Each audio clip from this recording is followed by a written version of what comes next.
Ayoko ng flood control. Ayoko yan, sabi ko, dahil walang nakokontrol dyan eh.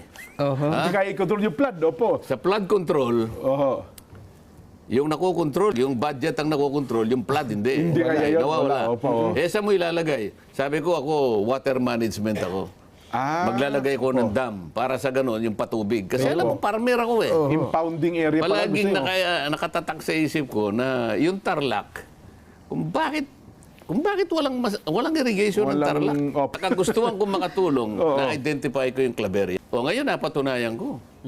Napatunayan ko. Kasi sabi ko, bago ko ilagay yan, anong productivity nung wala pa yan? At Opo. pag mailagay yan, anong productivity? Ngayon, malinaw na. May talaga inaral Kaya nyo pala. nga kapag nakita mo yung nagsasalita yung mga farmers, isa ako sa kanilang salamat po, sabi nila Pinasalamatan. gano'n. Ganon. Isipin mo, 350 hectares ang napatubigan. Maganda po. 3,500 na farmers ang na-benefit. O nilagay mo sa flood control. Wala. Kaya, Nasaan ang 5,000 flood control projects na pinondohan mo ng about 450 billion pesos?